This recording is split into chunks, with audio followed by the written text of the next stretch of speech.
Hello，大家好啊，我係 Outliers。今日咧就想教大家點樣去用 Lagrange multiplier 嚟到去處理 utility maximization 嘅問題。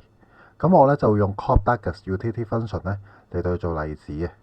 咁一條傳統嘅 Cobb-Douglas utility function 咧就好似咁樣，就係 u 等於 x 嘅 alpha 次方乘 y 嘅 beta 次方。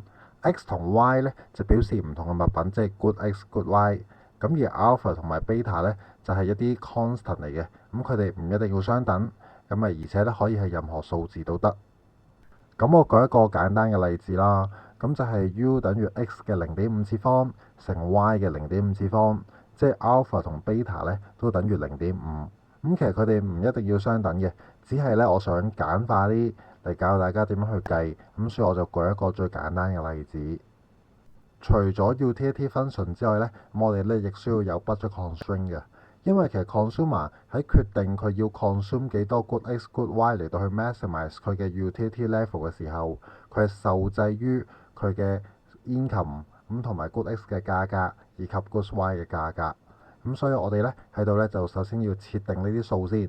咁我又求其作啲最簡單嘅數啦。咁我當收入係100 good x 嘅價格係10蚊，而 good y 嘅價格咧就係25蚊。咁我哋咧就假設消費者咧會將佢所有嘅 income 咁就使晒落去 good x 同埋 good y 嗰度。咁所以咧即係我哋嘅 income 一定係等於我哋嘅 total expenditure。咁所以100蚊就等於10x 加 25y 啦。咁10x 就係我哋嘅 total expenditure on good x。咁而 25y 咧就係我哋嘅 total expenditure on good y。咁我哋咧就將成個 utility maximization 嘅 problem 咧就重新寫一次出嚟先。咁我哋嘅 objective 咧就係將我哋嘅 utility level， 即係 x 嘅0.5次方乘 y 嘅0.5次方 maximize 咗佢。咁但係我哋咧就要 subject to 100等於10x 加 25y 呢個 constraint 嘅。咁有咗呢啲資料之後，我就可以寫一條 Lagrange function 出嚟。咁就好似下面 L 等於後面個抽嘢咁樣。咁呢條 Lagrange function 係點樣構成嘅呢？咁其實好簡單，一開始我就照抄翻條 utility function， 即係 x 嘅0.5次方乘 y 嘅0.5次方先。然之後最後嗰抽嘢呢，其實都係我哋嘅 budget constraint 嚟嘅，只不過我係將左手邊嗰100掉咗去右手邊10x 加 25y 嗰度嘅啫。咁其實呢都係照抄翻落嚟。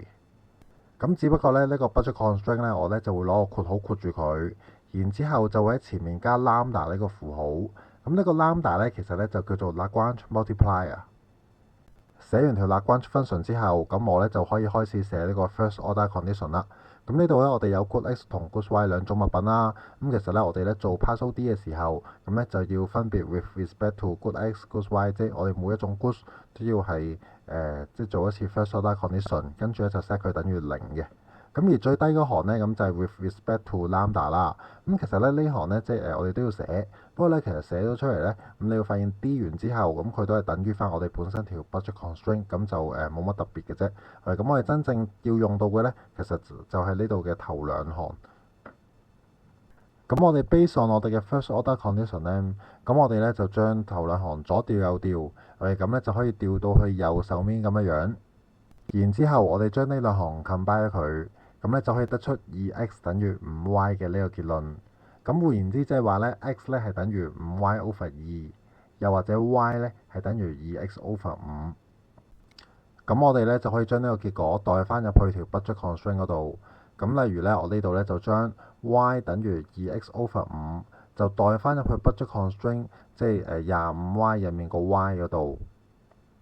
代翻入去之後，就一天都講晒啦。咁一代入去呢，咁我哋咧好容易咧就可以計到 x 咧係等於5啦，跟住我哋將呢個結果代翻入去 y 等於 2x over 5呢條式嗰度，咁亦都可以順理成章咁計埋 y 係等於2。咁呢個呢，就係我哋最後嘅答案啦。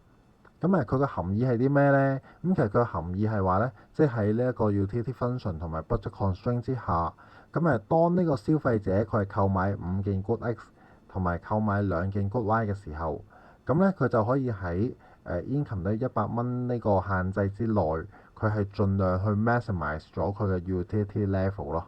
咁不過個 utility level 係幾多呢？咁呢度呢，我就唔計啦。OK，咁都可以代翻入去條 utility function 嗰度去試下嘅。咁呢條片呢，我就計到呢度。咁呢條片呢就到呢度啦。如果你中意呢條片嘅話，歡迎 like 加 share。如果想睇更加多，請 subscribe 我嘅 YouTube channel 同埋 follow 我嘅 Facebook 專頁 Outlier Economics。咁大家有咩意見呢？就請喺下面留個 comment 話我知啦。